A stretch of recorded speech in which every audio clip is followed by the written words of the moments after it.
Hello there, leaders. Welcome to December. It is finally December, almost Christmas time, and we're going to be talking about Christmas and what Christmas really means, which we're going to be focusing on Jesus and who he is, okay?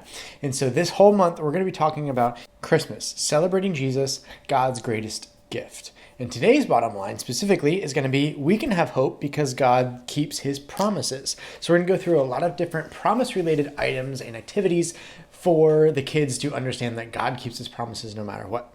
So the first one thing that you're going to do, welcome them, say Merry Christmas, get in the spirit of Christmas for this month.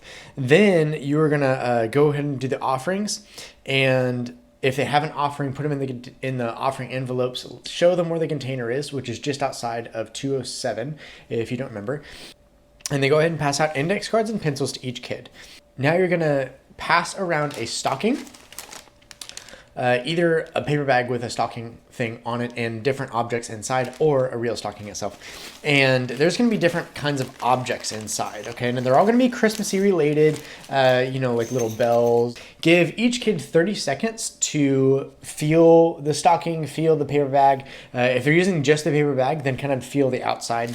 I wouldn't recommend sticking the hand inside unless they're just not getting any of the objects or whatever. And so try to feel on just the outside and see how they do. See if they can get as many objects as they can. And they're going to write those down on the index cards rather than speaking them aloud to each other.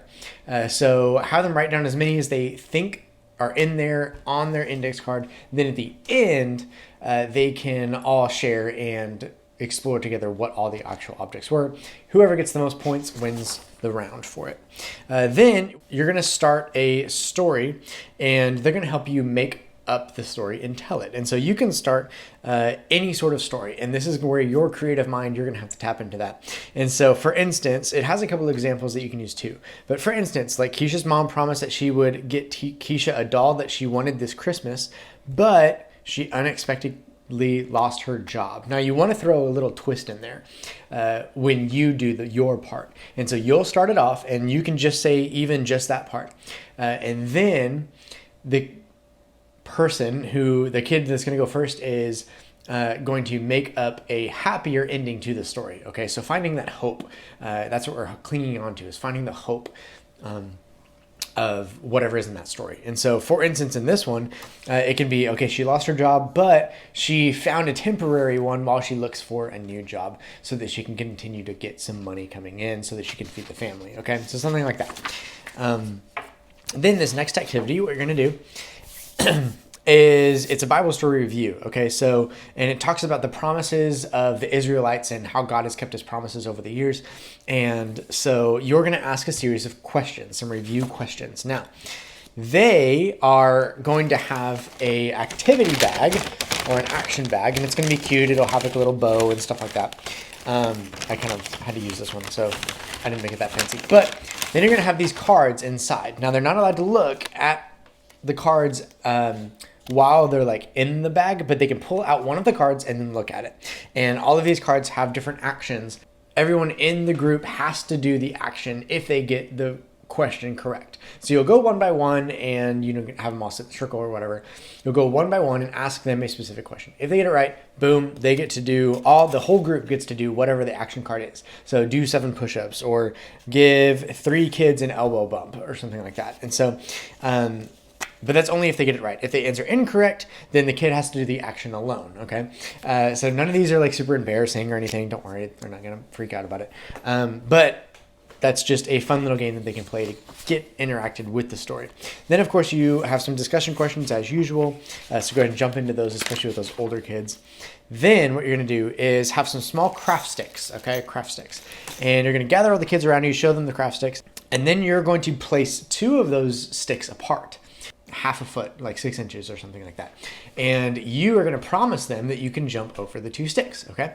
So then you make the promise and then you jump over those 2 sticks. Then you can do it a little bit bigger and make another promise and jump over those 2 sticks. Now, don't make it obviously bigger than you can actually jump over, okay? If you have a junior leader that you want them to do it instead, that's totally fine too. Just say, hey, you're going to promise to jump over these sticks X amount of times. When you finally get to where you know you're probably not going to be able to make those two sticks. Don't make the promise, okay? Instead, just go ahead and try to do the jumping and say, well, I didn't promise that time because I wasn't for sure that I could do it. But what's cool about this is that God always keeps the promises that he promises to his people, okay? Then you can go through a little bit more discussion about maybe when you had to keep a promise and times were hard, but you kept that promise anyway, something like that, if you have something to go along with that. Now, you're also going to do a bookmark activity with them, and you'll need like a hole punch and pencils and markers, yarn, all that kind of stuff. And this is the bookmark that you're going to go with, okay? But it's the memory verse that's on the bookmark. And so you'll have each pairs of kids or whatever, if you just want to group them up in pairs of 2 or 3, have them open up the Bible to Luke 2:11, okay? Once they open up the Bible to Luke 2:11, then they can start reading it out loud. Help the younger kids or the kids that aren't as familiar with church find out where they're supposed to be. Help them use, the table of contents, things like that. Then they can fill in the blanks and start decorating their own bookmarks, okay? And they can take these home and everything, study them, learn them, but this is how they can work on the verse for this month, okay? And the verse is, today in the town of David, a Savior has been born to you. He is the Messiah, the Lord.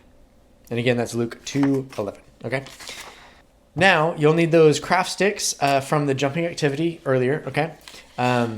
And then encourage the kids to take a few minutes to think about things that they're worried about, and they can write something on those craft sticks that they are worried about if they want to write it, or they can just hold it and then pray together and talk about how God can take those worries away, okay? Cool, and that's it for this week. Thank you guys so much for all that you do. This week, the word is going to be small group leader, because you guys are the best. Okay, sounds good, guys. Thank you so much for all you do. See you guys soon.